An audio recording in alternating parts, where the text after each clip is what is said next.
The Rough Drafts podcast is sponsored by Unicorn.com, the world's premier esports betting site. Bet on your favorite games like CSGO, Dota 2, and League of Legends, and earn Unicoins through successful bets, or use Unicorn's exclusive Connect program, where you can earn Unicoins just by playing some of your favorite games. Use your earnings to enter Unicorn's raffles for exciting prizes like Logitech peripherals or CSGO skins. So join Chase and Walter and prove who really is the esports gambling expert. Unicorn.com. Log on today.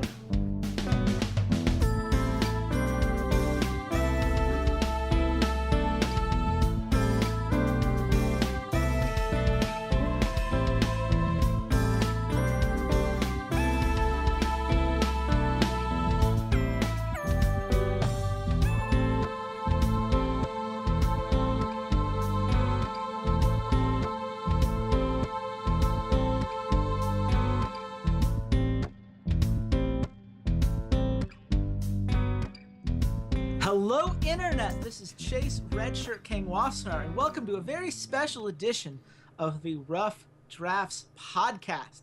We mentioned yesterday when we talked about the North American Promotion Series, which hopefully you guys enjoyed that episode, that, you know, this is a time that we get to reflect. This is a time that we get to kind of take a breather before we make our way into the North American LCS playoffs. And that means award season. We've got 3 all-pro teams we've got to make up. We've got a rookie of the split, a coach of the split, and of course, that coveted MVP award. Walter and I have made our lists in secret without talking to each other at all about, you know, which guys we should put at what spots. So we have a lot of arguments to break down and kind of see where we stand on all of it. So let's just get into it. Walter, how you doing, man? I'm doing pretty good. We made it very, very specific that this was a secret ballot between the two of us. I only saw, before I did my ballot, one person that he put on his ballot, and I laughed to myself and went, oh, don't worry, they aren't anywhere close to mine. You can't argue me into that one. And we'll get to that player in a few minutes. But, I was excited to go through and really, think about who I thought was on here. I do have some teams that are not represented on the All-Pro team. Screw you, FlyQuest. Don't care. Screw you. And yeah, this should be a good back and forth between the two of us. We've been told before that we agree too much by some of our friends and some of our viewers, and this is an episode where I think it's a happy medium of agreeing and disagreeing. Yeah, that's not going to be a problem this time around. I'm not worried about us agreeing too much here. This is the fun thing about these conversations is that they are conversations. Anyone who says that there's only one answer to who you should be putting on these ballots, you should always question that. Especially this year. Just before we get into the actual picks, Walter, I just want to ask as an overall, what were your thoughts when you were making these award selections? How do you feel about the pool as a whole that we were choosing among? I feel like there were only a couple of positions where I was really back and forth and hemming and hawing. There were a lot of the picks that I make that I'm like, it's absolutely this pick. This is my 1, 2, 3 in this position. This is absolutely my 1, 2, 3 in this position. Right. But there were a few where I had to go back and forth in my head. I was like, well, but this, but then there's this, but I'm pretty confident in how my All-Pro turned out versus how the All-Pro will actually turn out and how the awards will actually turn out. Yeah. We've learned in the past from this, right? Riot, at least the ballots that the writers have gotten and some of the broadcasters have delivered, as well as some of the biases that players bring into it. Teams that win a lot tend to get a pretty big bump in the overall votes. But that's not how you and I approach this. We're looking if we, ideally as a member of the press, what were the votes that we would make if Riot sent us a ballot that we would feel like these are the players that should represent, what's been accomplished this year. And the best part about being a member of the press, Chase, What? I don't have that stupid I can't vote for my own players team rule that all the coaches have to follow. So suck it, Riot. I get to vote for TSM players. You know what? 4 out of the 5 TSM players got first team All-Pro last split. So you literally can't be more biased than Riot has already been in their own previous awards. So congratulations, Walter. Going full fanboy will not be enough this time around. It's wonderful being number one. All I can say is it's kind of lonely at the top. Yeah, it's at the top. Well, speaking of the top, that's the first lane we're going to. We're gonna rapid fire each of these positions to start, just so you guys can see what our choices were, and then we're gonna have the discussion with each other, the back and forth, and our disagreements and the like. So, Walter, your third team All-Pro top laner, who you got? For my third team All-Pro top laner, I have Someday from Team Dignitas. I felt like even in games where Dignitas were losing, were not performing very well, Someday was, he's playing very, very well. He was their only win condition for about the first 6 weeks, and I don't think Someday really changed anything about his play style on this run that they had towards the end to get into the playoffs. I think it was more about Dignitas as a team around him playing a little bit differently, allocating some resources in other ways, and just their players playing just a hair better, which is what got Dignitas into the playoffs over Immortals. Yeah, I really like Someday. You're going to see him on my list in a little bit. I had Impact as my third team All-Pro top laner. I had to penalize him a little bit because he did split time with Ray. I feel like at the end of the day, if you're on my All-Pro list, you should be so good that your team looks at you and says, yeah, we can't afford to not have you on the Rift right now. But you know what? Impact put up some great numbers this split. Really great on the assist total. He had the most assists per game of all LCS top laners in that regard. Laning wasn't necessarily as strong as you would expect Impact to have in a normal split, but the damage that he brought to the team, the way that he was this pivotal point in a lot of the team fights that ended up defining the best parts of Cloud9, you got to reward him for that. Walter, your second team All-Pro top laner. My second team All-Pro top laner is going to be Cloud9's Impact. I don't punish him necessarily because he had a timeshare with Ray. It's really not his fault that Cloud9 has sort of looked on of what happens when Impact potentially retires. I thought he was phenomenal the entire split. I thought he was one of the few players on Cloud9 that actually improved from where he was last split. And he'd probably be on top of this list if my first team top laner didn't improve that much more. Yeah, very fair. I had Someday from Dignitas as my number 2 top laner. For all the reasons that you mentioned, and also the guy is an absolute monster in the laning phase. He averaged 169 gold differential at 10 minutes. That is more than 50% more than the next closest top laner.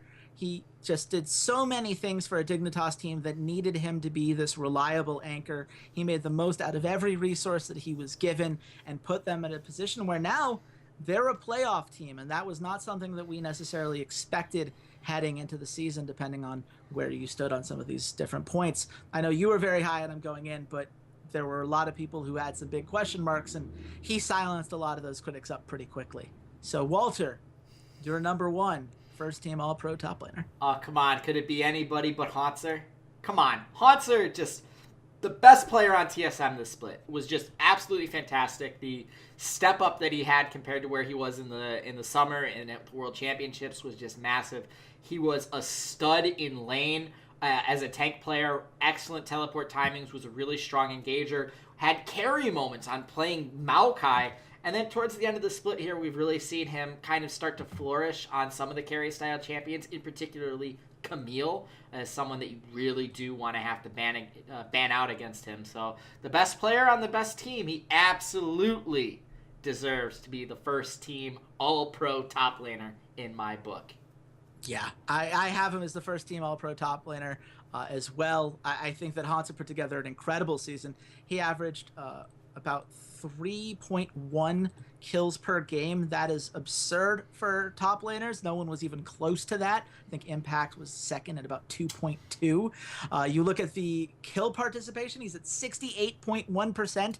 No top laner was involved in as many plays for the team as he was. His earned gold per minute numbers were amazing.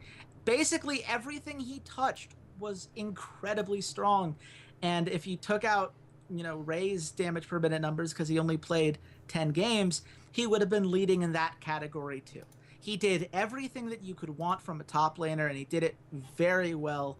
I'm very impressed by his growth, and I think it's a well-deserved position at the first team. So, do we have any disagreements here, Walter? It seems like we mostly agree on this one.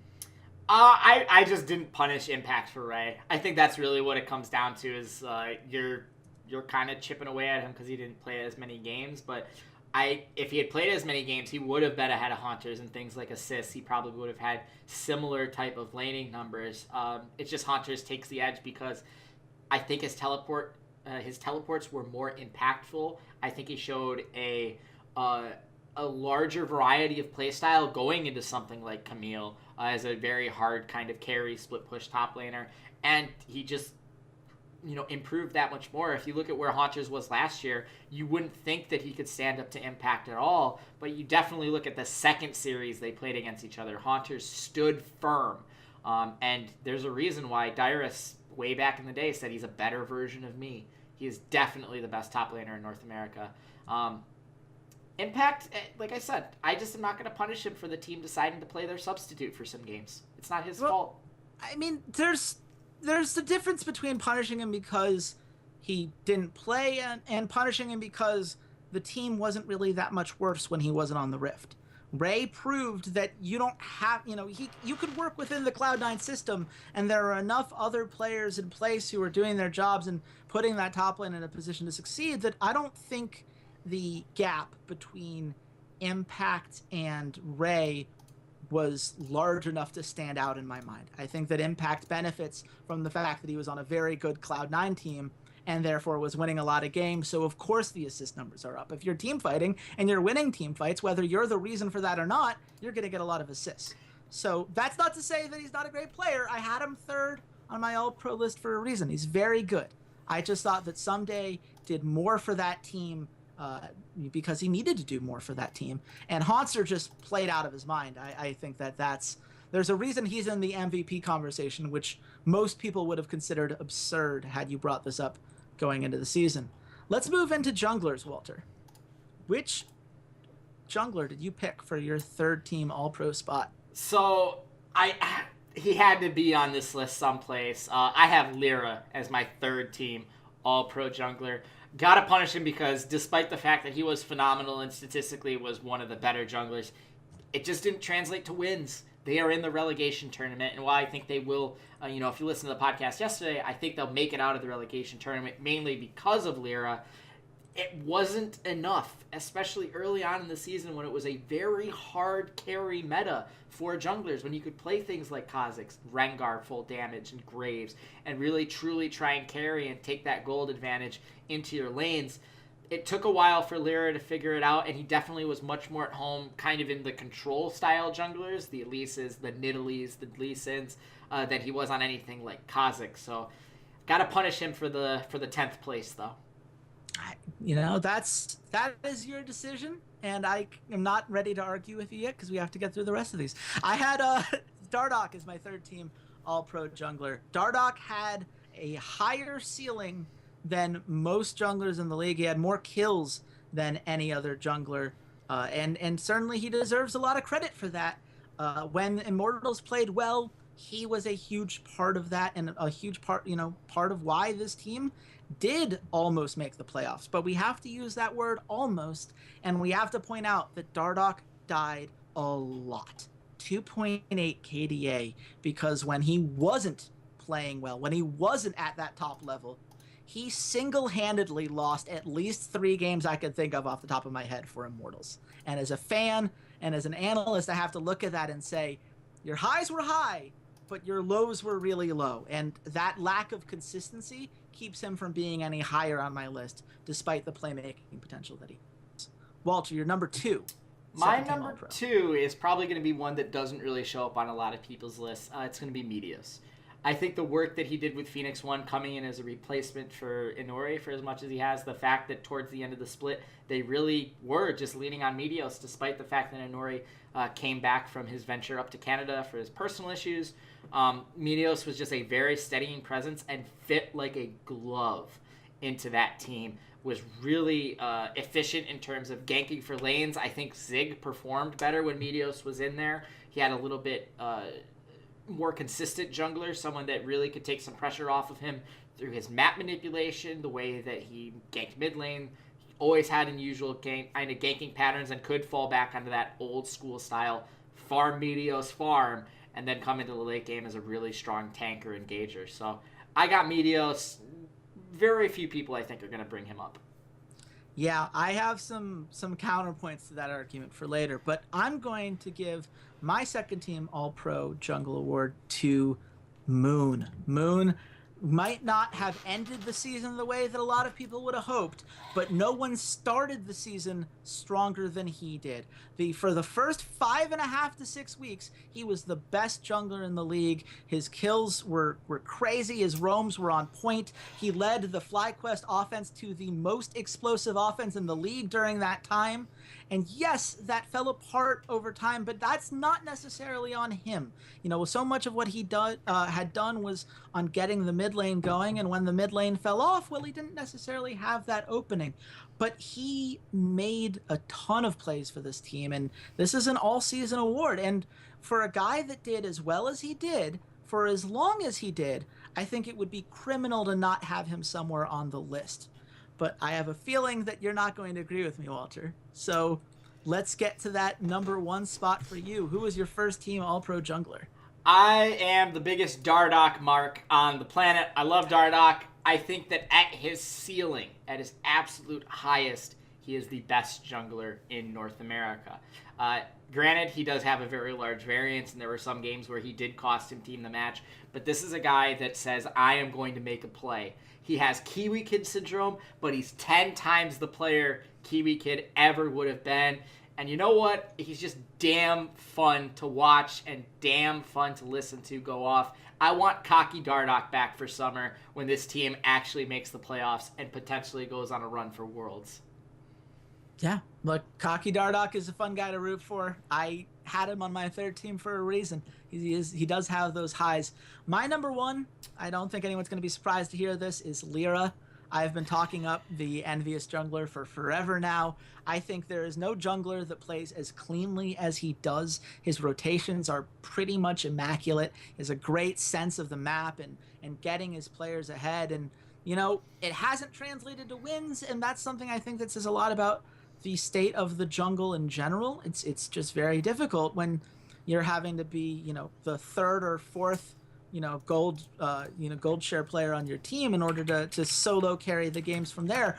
But man, did he make so many plays. Man, did he keep an envious team that would have been just garbage here without him and make them single-handedly relevant in all of these matches. And as the season went on, we saw more and more how that playmaking was translating into at least single map victories, even if it couldn't close out a series.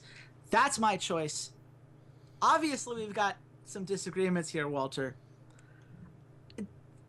What I guess of the two that let's hear your counter argument against Moon, because that's the one where I was very surprised that he didn't make your list given the numbers that he put out there this season. My counter argument for Moon is the same argument that I have for Lyra, is that despite the fact that he put up some fantastic numbers, at the end of the day, it didn't matter. He was not good enough to elevate the players that were around him. I think Moon's success at the beginning of the split that you're so high on had way more to do with High, and the fact that High was playing at such this elevated level. He was up in the clouds, one might say. And you saw Moon at his fullest extent. But once High diminished, you're right. Moon's play didn't necessarily fall off. He wasn't any worse a player. He still was a very strong player. But I think his early season numbers were really elevated because High was with him. It was usually a two-man roaming type of situation where they'd both hop on top of one of these side lanes and get some kills, or hop on top of an enemy jungler, or get in there and get vision. They really reminded me of like Season 4 Meteos and High. A lot of roaming around. I really wish that like TF had been more in the meta, because I think that could have saved FlyQuest season and really kept them up at the top as a contender if TF had been in there, because that would have given High another way to really move around the map and control the map. But at the end of the day, they ended up, fighting for their lives to avoid, not being in the playoffs. Sure, but they still, you're talking about them like they're in this relegation tournament. I understand the argument against Lyra when you talk about Envious. FlyQuest are 5th. They had the 4th highest win percentage in the league. Yep. You can't say that it didn't translate. It did. They're in the playoffs. If it didn't translate, they wouldn't be there. So I don't think that's fair at all. I understand that the end of the split, they had that losing streak for a while, but to say that it didn't result in success for the team, I mean, if he doesn't play the way that he did for the first half of the season, they're not in the playoffs at all. They were only one series away from potentially not being there in the first place. So I think that was very much up in the air, and something that very much could have, come back to haunt him if he hadn't played so well. And I think he deserves to be rewarded for that. I do want to talk about Meteos real quick before we move on. I feel like one of my big problems I had when I looked at Meteos on this list, because he did play very, very well, he only played 19 games. That would be less than half of the split. And if we were talking about, Russell Westbrook or LeBron James, if they missed half of the season, you wouldn't be putting them anywhere near an All-Pro award. That's how we always treat these things when we look at sports. You wouldn't put Tom Brady on the list if he missed 10 weeks. Meteos to me, is not eligible, unfortunately, because of that. But clearly you feel differently, so I'll let you defend that sample size argument real quick instead of just talking. I just hate that argument. Okay, so prorate him for a full 42 games or whatever. And Meteos' impact was not statistical. It was not. We're not looking at him and saying, oh yeah, he would have had the most kills if he had played an entire split. But the fact that he was such a plug-and-play aspect of this team, and that they were choosing him over their starting jungler, over Inori, going into the latter half of the split. The fact that he fit so seamlessly with Ryu, and when they took Adrian out, was stunned, and it didn't seem like Phoenix One had missed a step at all. You have to reward him for that, for someone that was basically coming in off of his couch. So sure. I'm going to reward Meteos for that. I hate the sample size argument. Meteos' impact on the Rift was not something that statistically was quantifiable, in my opinion. I would be very surprised if I ever saw you support an NBA player who played less than 42 games to go to an All-Star. I would never see that. I've never heard of a writer that's done it. And I think that that's something that, just because we ended that way, it should matter. If we're talking about the All-Pro for the whole split, then we have to take the whole split into account. And I don't think you can just prorate the rest of the season. You can't just assume that players would never have figured him out, or that, in particular, he would have done very well in the pre-7.3 meta. Because 7.3 and beforehand was a very different meta than the one in which he's excelled recently. And so I certainly don't think you can prorate that. But that's my ballot. I don't care. No, look, we have the arguments because that's the whole point of this. But we're going to have to agree to disagree and move on here. And we are going to move on to the mid lane, Walter. Who was your third team All-Pro mid laner? My third team All-Pro mid laner was Jensen from Cloud9, because despite the fact that all of his numbers pretty much went up, I don't think he got better as a mid laner. I actually don't think he improved as a mid laner. Statistically, sure, numbers go up. I think they were a better team across the board this split than they were last split. Remember, there were some bumps in the early part of the season that I think his numbers are a little bit elevated, because consistently they were, number one seed all throughout the entire split. And, up until the second series with TSM, that was sort of what knocked them off. But at the end of the day, I don't think Jensen as a player is a better mid laner than he was at the beginning of the split. But I still think he's a top 3 player, so there's a spot. Yeah, I certainly, Jensen is a interesting player to talk about, and I'm going to get to him in a little bit. But first, my third team All-Pro mid laner is going to be Froggen. Froggen is a guy that, we saw when he was able to play these roaming mid laners, he had a huge impact on the team, and he was the guy that Echo Fox relied upon for everything that they did. 72.5% kill participation. That's nuts. The guy had huge leads as far as experience differential and even gold differential, despite being on a mostly losing team, which is just very rare to see. And oh, by the way, 622 damage per minute. No one was doing more damage coming out of the mid lane than Froggen was. And, this is an Echo Fox team that needed him to be that way. If you remove him from Echo Fox, I'm not sure this team wins a series. But because he was there and because he was able to enable so much of what the team was trying to do, I think that is something that I absolutely want to reward, at least to have him on the list. Where do you have your number 2 mid laner? My number 2 mid lane All-Pro is going to be Ryu. Now, Ryu is not the flashiest guy in Pan. He's not going to put up the best stats, the highest stats. You're not going to see him at the top of kills lists or anything like that. But again, he is a super steadying presence for this Phoenix 1 roster. He is a fulcrum for everything that they tried to do. He was at the forefront of all of their roams, whether it was early on with Adrian and Inori or later into the season with Meteos and Stunt. And the way this team went, it didn't matter if Zig might not be doing well in the top lane or if there was, a stumble in the bot lane, arrow getting caught out or something. Ryu was a constant steadying force, and he is continuing to age like a very fine wine and shaking off the shackles of that Zed mirror duel with Faker all those years ago. Yeah, Ryu certainly is a guy that I think is going to get some buzz in this conversation just because of how well Phoenix 1 did. My number 2, my second team All-Pro mid laner is Bjergsen. Disrespectful. That is disrespectful. I thought we agreed to do our disagreements after. I'm just saying it's disrespectful. Disrespectful. I listened to all of your arguments. Thank you very much. That's fine. But I think Bjergsen's a great player. I think he's always going to be in the conversation for the best player in the league. I don't think this was his best split.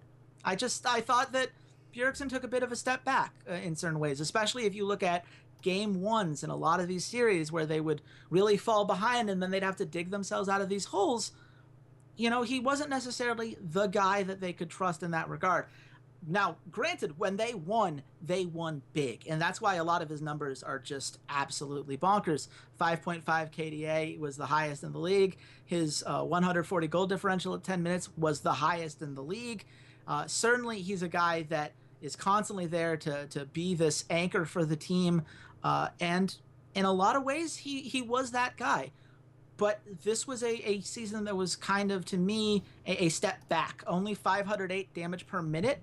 That was the 4th lowest in the league. Only Keen, Ninja, and Golden Glue did less damage per minute for their team. And it's not because TSM was playing shorter games than everybody else. So I think he took a step back, and I think that was because Haunter took a step forward.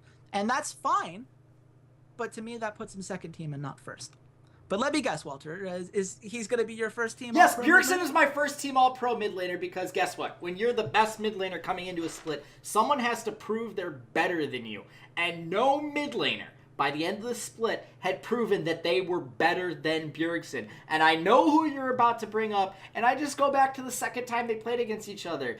And he didn't, play some cheesy fizz pick and say, oh, well, you guys aren't going to get any ganks off. No, he lost lane to Bjergsen in 2 out of the 3 games. And in the first game, it was even. It was definitely in this player that you're about to bring up's favor, but it wasn't some astronomical thing where I'm like, yeah, he's definitely caught up. So go ahead and say whose name it is because I'm... First team All-Pro for me was Jensen. I thought Jensen had a great season. Disrespectful. I thought that he played incredibly well for the majority of the split. The last week was not particularly great, but up until that point, no one was more efficient in lane than he was. And if you look at what he was providing for the team, so much of what Cloud9 relied upon was their team fighting potential. And Jensen was at the focal point of every single one of those pieces. You know, he did a lot as far as, you know, being this reliable piece that could, you know, get the Orianna ults or could get these team fight engages that they would need to turn these mid to late games around. And no one did that more than Cloud9. His earned gold per minute was a staggering 310.9. That was the highest, I want to say, in the league. Confirm that, yes, that was the highest in the league. No one did more in every individual game to get the resources needed to win those big moments. And while his laning phase, you know, head-to-head against Bjergsen, very few people are ever going to be able to do that. But nobody this season did more for their team in those big mid to late game moments than Jensen did. And that's why he gets the nod from me. So you keep saying disrespectful, like this isn't even an argument to you. So why is it disrespectful? This isn't even, you said it yourself. You said no one's going to hold it, no one's going to be able to keep up with Bjergsen in lane. In lane. But that laning phase is 15 minutes of the game. There's this whole other part called the team fighting phase where all these other objectives matter. Yes. And that includes part of the team. So you're punishing Bjergsen for the fact that his top laner was playing better and they didn't need to rely as much on Bjergsen when you have the same thing on Cloud9 where they can rely on Impact, they can rely on Sneaky, they can rely on Jensen, they can rely on Contracts or Smoothie to make all these plays. So you're punishing Bjergsen for Haunter's improvement, but not Jensen for Impact's improvement. No, I get it. I agree. Jensen got better in laning phase. I will give him that. He made some really great plays in team fights as well, but at the end of the day, you have to outplay Bjergsen. And if you can't outplay Bjergsen in lane consistently and beat him in lane, you're not the number one mid laner in North America. I'm sorry. I think that you're looking at the laning phase as the end-all be-all in a way that I just fundamentally disagree with in terms of what I value. You brought up his laning efficiency. Yeah, he was the most efficient laner, and doing it against everyone other than Bjergsen doesn't change the fact that he did it against 8 out of 10 of the 9 other mid laners in the league. That doesn't just disappear. And what's more important to me is what he did in the team fighting phase. You look at Bjergsen, only 508 damage per minute. Jensen, 588 damage per minute. He was such a bigger part of all of these fights. It's not that, you know, Bjergsen was just taking a step back to Haunter. He took a sizable step back, whereas Jensen took a sizable step forward from where those numbers were last year. He became a bigger part of his team. Bjergsen became a smaller part of his team. And that does not mean that Bjergsen is not incredibly talented, because he totally is, but he was not the same key contributor to his team that Jensen was to his. And it was a very close call for me, but I give Jensen the slight edge in that regard, because to me, Jensen took a step forward. Bjergsen, whether because he had to or because of, you know, whatever else, did not impact that side of the game in the same way. And if the laning phases are super close with Bjergsen having a slight edge for me, then those other intangibles and those, you know, that mid to late game shot calling and team fighting is going to stand out so much more. But I mean, do we want to talk real quick about Ryu and Froggen? We should probably just move forward, because that. I don't disagree with Froggen at all. I think that Froggen would probably be my 4 on my list. Like, I'm okay with Froggen being up here. Yeah, and I think Ryu is a fine fit as well. So let's just go to the AD carries. Walter, who was your third team All-Pro AD carry? This is probably the one I hemmed and hawed and went back and forth on like 30,000 times, because AD carry was such a dumpster fire after a certain individual. So I'm going to give it to Cody's son, because Cody's son to me was the only player that actually was the only player outside of number 1 that I felt really it showed marked improvement from day 1 of week 1 of game 1 all the way to the very end. And even though Immortals didn't make it into the playoffs, I thought there was an incredible amount of improvement shown by Cody's son. And I feel I'm getting closer to those same feelings I had about him in the preseason now here at the end of the regular season. So third team All-Pro, Cody's son, you earned it, buddy. Yeah, fair enough. I had, as my third team All-Pro, I had Altec. Altec, you know, again, got to look at the first half of the split. Alltech was an incredible player during that time. He got a 4.2 KDA for the overall split. His laning numbers were not particularly great, and I think that's something that had to penalize him. But again, you're grasping at straws when it comes to the AD carries that were available here. Sneaky and Wild Turtle have some kind of inflated numbers because they were on these top tier teams, and once you remove that, to me, Alltech was the most consistent of the AD carries in terms of just cleaning up fights and just being able to be that sizable presence, especially in the 7.3 and earlier meta. And that does matter. That was more than half of the season. But he's at number 3 because I do think his landing flaws in particular are something that hold him back from being a truly great AD carry.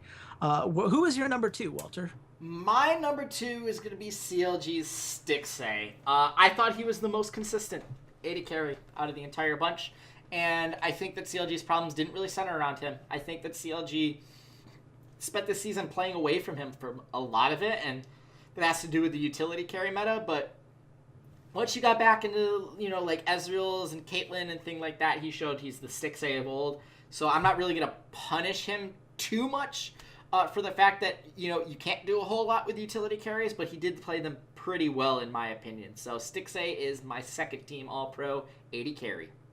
Yeah, I agree with a lot of what you just said. He's also my second team All-Pro AD carry.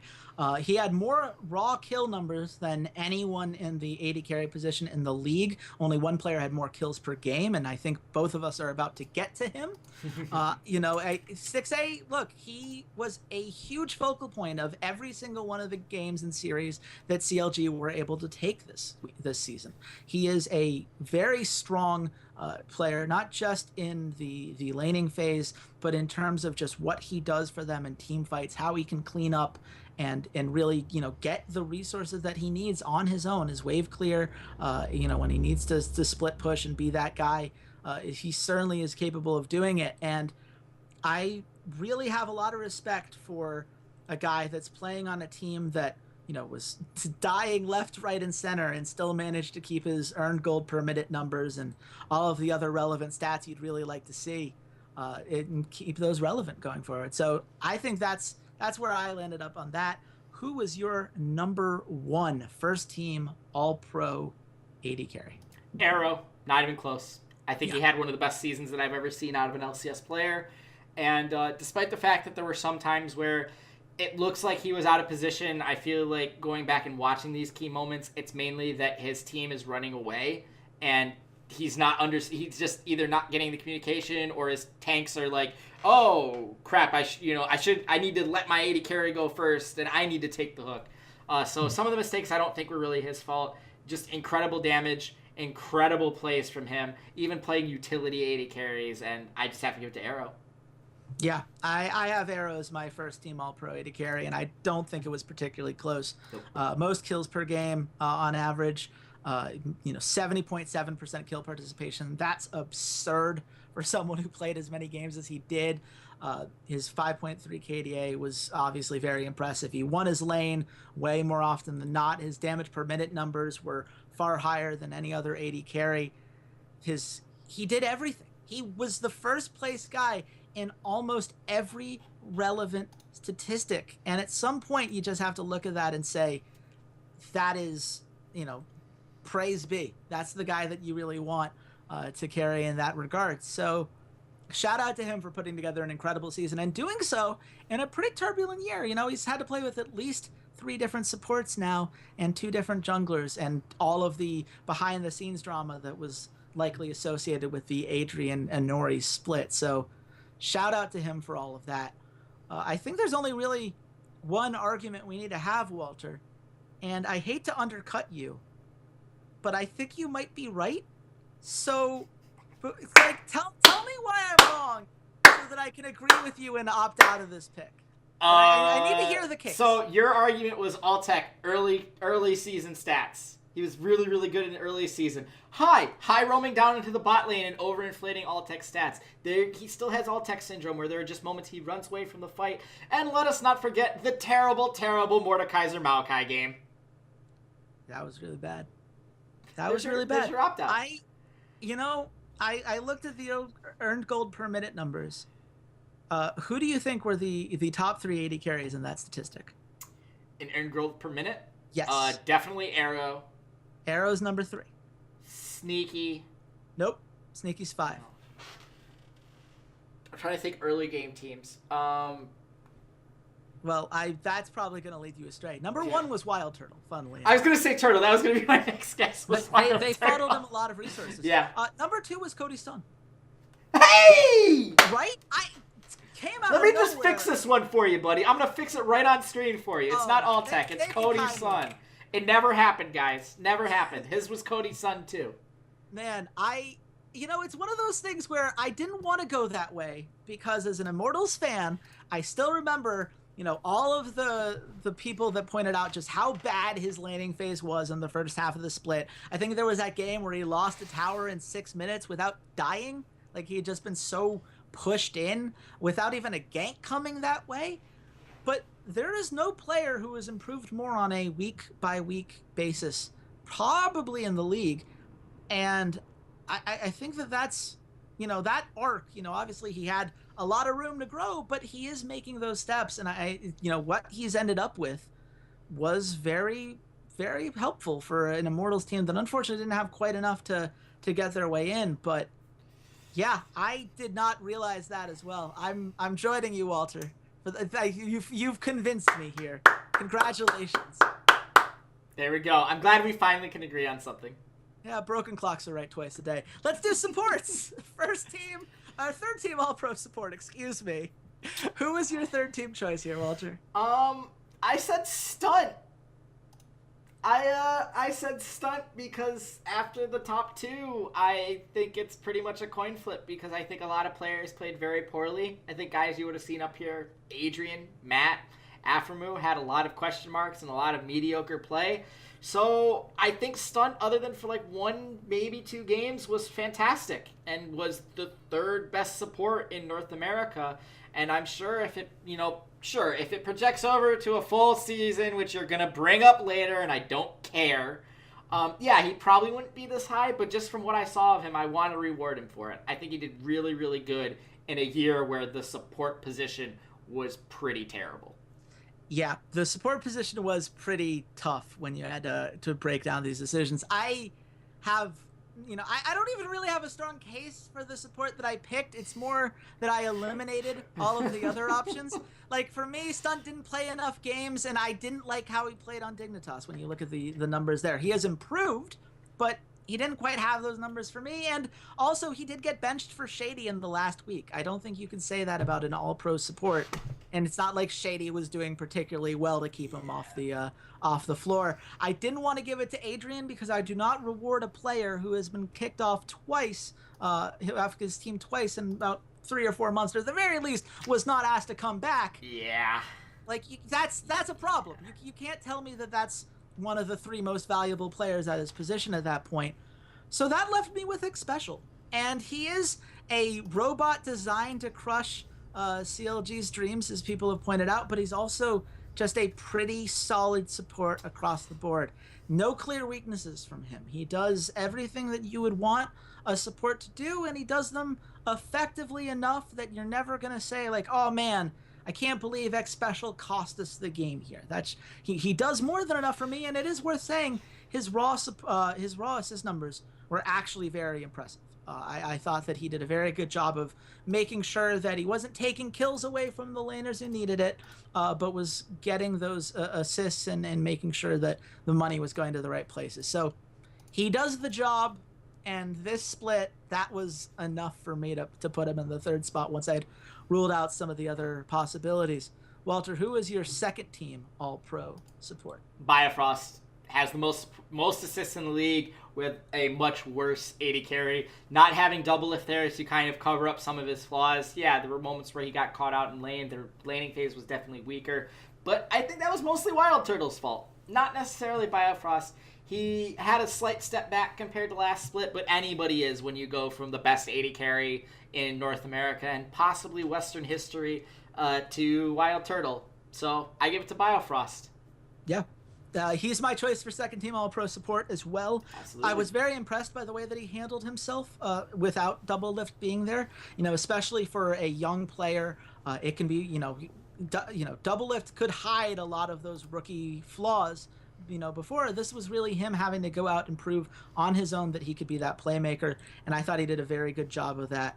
4.8 KDA, 69% kill participation, just did a very solid job at everything that you would want him to do, and did it with an AD carry who I think can often do just as much harm as he does good in some of those different areas of the game. So certainly I was impressed by what I saw from him, but we both saw somebody I think who was more impressive. Walter, who is your first team All-Pro support? I have to give it to Smoothie. I think Smoothie played pretty well across the season. He didn't die very often, which was something that was sort of a hallmark for him last split too. He really didn't die. Once he won the job from Bunny Fufu, he hasn't really looked back. He had a really good Worlds. He had a really, really good split when I think his AD carry underperformed what we were expecting. But he picked up the slack and he made that bot lane look pretty damn good. Yeah. Smoothie's the clear number one choice for me. I've seen some people on social media even bring up that the insane playmaking potential that he has brought to this team is something that would put him in the MVP conversation. I think that's going too far. I want to point that out. I'm just telling you what I'm seeing, and I think that there's a reason for that, because when he makes his plays, he is, putting together some very memorable moments, some highlight reel style engages. No one did more for their team as far as setting up the big team fight moments, the laning moments that Sneaky needed in some of those games where he was able to carry. Smoothie did everything you want from a support and then some. And I do think that the vision that he provided and the way that he put his teammates in a path to succeed, who just from something as as simple as a redemption placement to something as complex as these individual warding spots and pathing moments that he had to ensure that the team would have as much information as possible. I give him a ton of credit, and I think he deserves that number one spot. So the one argument we have, Walter, and I think that you're not going to be surprised to hear me say that I don't like the idea of giving a guy who played a quarter of the season an All-Pro spot. That would be the equivalent of giving an NFL player who only played 4 games a spot on the All-Pro roster. So what's your counter to that? What was he so good in your mind that it just was undeniable in those 12 games? How did you get there? Yeah, I thought he showed exceptional play in those 12 games, and when I compare it to the games that I saw out of everyone else, including Expecial, I was like, I would rather reward him for only 12 really good games than reward someone for, a mediocre performance for 40. And that's what I get from Expecial, that's what I got from Ale, that's what I got from Afro, that's what I got from everybody else, was mediocre performances across the board. It's my ballot. It's my decision. I get where you're coming from, but I don't really care, because I'm not going to give Stunt the Rookie of the Year, so I decided to reward him here instead. I can understand where you're coming from. If he had 12 great games, I probably would feel differently. I think that his Dignitas games were not particularly great. I think they showed potential, but I didn't think they were so overwhelmingly solid. I think that there were definitely some rookie flaws that he needs to work through. And that's not a problem, by the way. That's not a criticism of him. He hasn't had a lot of time in the LCS yet, but I think it says a lot that Phoenix One only gave him 1 game in week 9 before benching him for Shady, of all people. That's not something that I want to hear about an all-pro support. That is a huge concern for me. If Phoenix One doesn't feel comfortable putting him out there, I don't feel comfortable putting him on this list. But we've got to move on. There's just so many debates still left to be had, Walter. And the next one is the Rookie of the Split Award. You said that you couldn't reward Stunt, so I don't see him being your choice here. Who was your choice, and who was the runner-up if you had one? So my actual choice was I picked Acadian, and my runner-up was Cody's son. Acadian, I remember saying it in week 2 where I tweeted out, I was like, man, it's a shame that Acadian's going to lose this to Contracts because Contracts is going to win the split. But They didn't, and they both sort of fell off as the weeks went on. But Acadian, I think, had the much higher ceiling. I think that he was more pivotal for his team's success than Contracts was, and even towards the end, he was making some fantastic plays that I feel like the rest of his team wasn't really following up on, and Contracts was kind of just being dragged along for the ride behind Impact and Jensen. So I give it to Acadian. And then the runner-up, like I said, Cody Sung. I think, again, he improved over the course of the split. I don't think any other rookie you can say this rookie was better in week 9 than they were in week 1. Yeah. Now that I have seen the light when it comes to Cody Sung, he is going to be my runner-up, but I am going to give it to Acadian. I think that for all the reasons that you said, no player was more electrifying from this rookie class than Acadian was. And he was not necessarily put in a great place to succeed.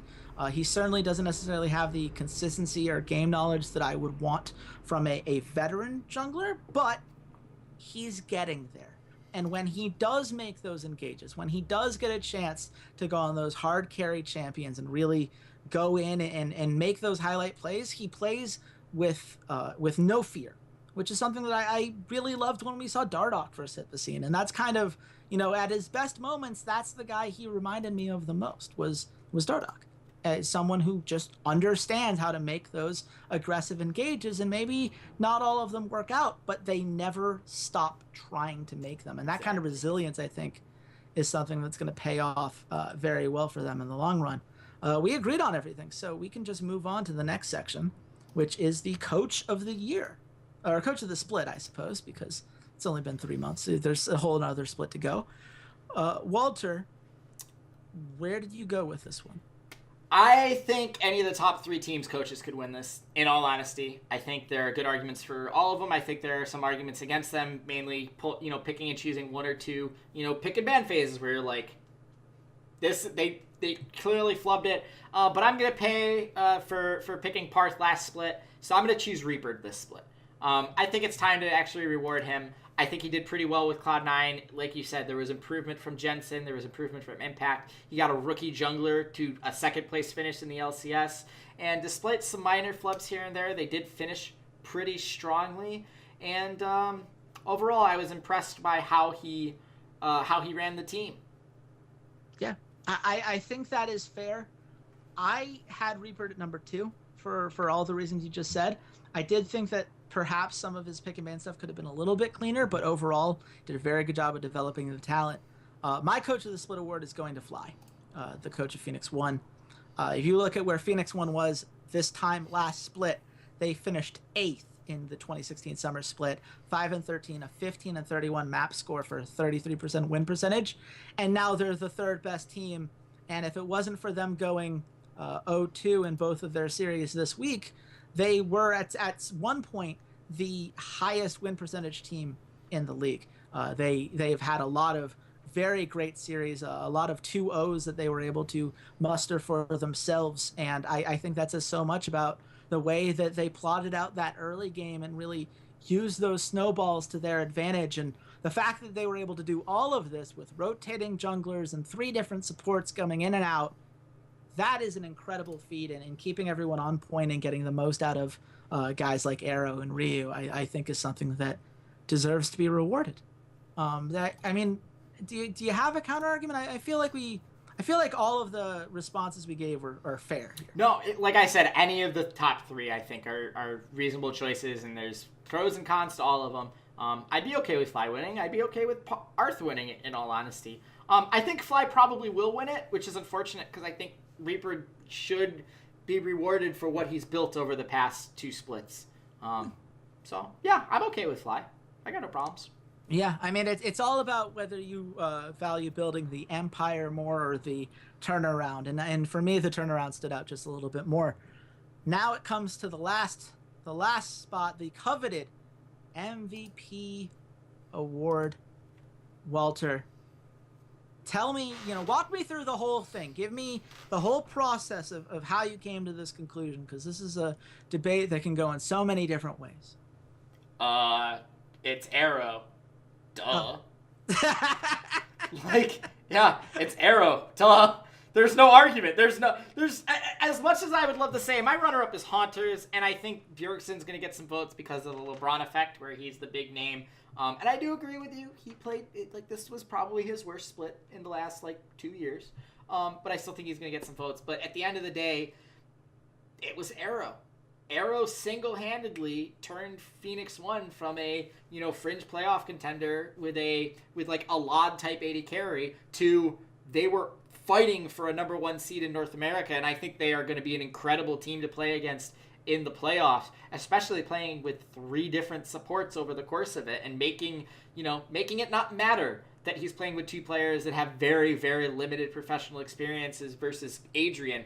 His laning stats are just incredible across the board. You said it during our 80 carry All-Pro, number 1 in almost every major statistic. I don't think it's close. I think Arrow is the MVP. And if he's not, something went seriously wrong. Well, I'm letting you know right now, you should prepare yourself for him to not win the MVP. Because I think that while a lot of the analysts that I've seen on Twitter are going that way, and spoiler alert, I'm going to go that way too. I'm certainly, when it comes to the players and a lot of these, the casters and coaches, I think a lot of votes are going to go towards, the TSM side of things. I think it's a great narrative to give it to Hauntzer, the natural North American, this rookie that is playing at a level we haven't seen a North American rookie play at. He's not a rookie. Not rookie, North American talent. Okay, excuse me. I got you. A natural North American talent. My apologies. I had the rookie this one in my head.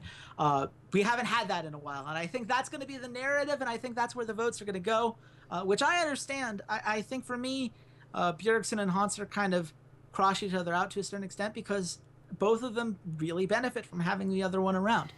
That's not to say that they're not both insane players, but when you talk about the MVP, to me, that award is which individual had the biggest impact on a winning team, on a very talented roster that wins a lot of games, because it has to be a team that they prove they could be successful on, and it has to be a team that you take them away and suddenly things go pretty horribly wrong.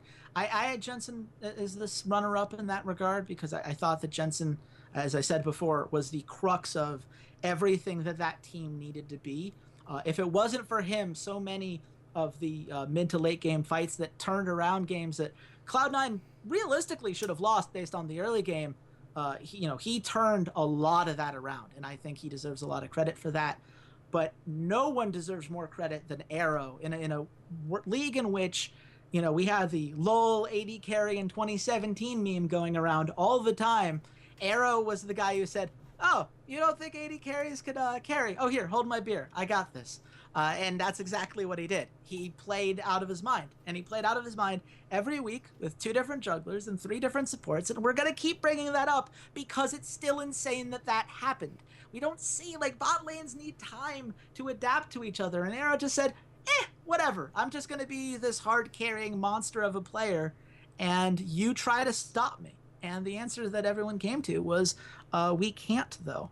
And for that, I think that Arrow deserves all of the credit in the world. I think that he had more of an individual impact than anyone else in the league. And I hope that I am wrong when I say that the narrative is going to go in that Hauntzer direction. As nice as that is, a feel-good story as that would be, I think Arrow is this import who comes in and was perhaps overshadowed at times on that KT roster. I mean, let me put it this way, guys. Arrow went one way, and Hachani went another, and we saw how those careers worked out in the split. So I think we have our answer for anyone who was wondering who deserved the credit of that bot lane. I think we know now. I think that has been solved. So that's it. Is there anything you want to add, Walter? Is there any, as we wish the regular season a fond farewell, any final thoughts?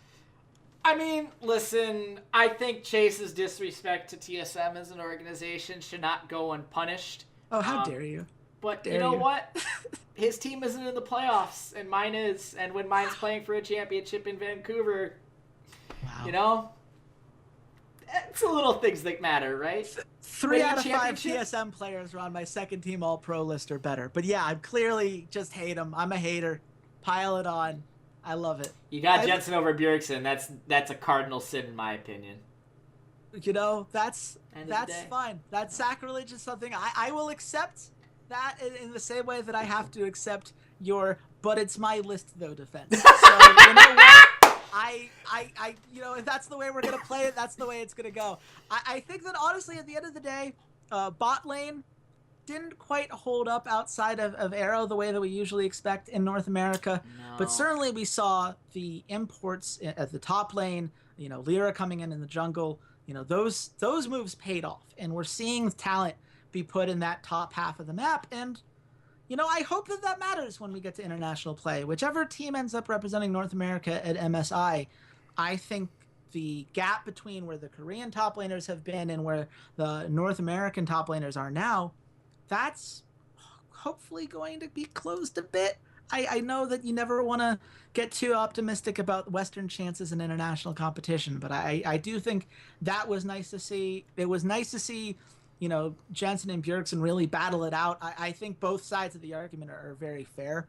I'm certainly not a Bjergsen hater, despite what certain sources might tell you. I think that this was a Wild West of a split. It wasn't necessarily the cleanest play, and it wasn't necessarily a split in which we had a ton of just over the top, this player is just so far above the rest, but it was a lot of fun. And it was a split that kept me captivated from start to finish. And it's a split that I'm still going to be thinking about, a year or two down the line because of just how many memorable moments there were along the way.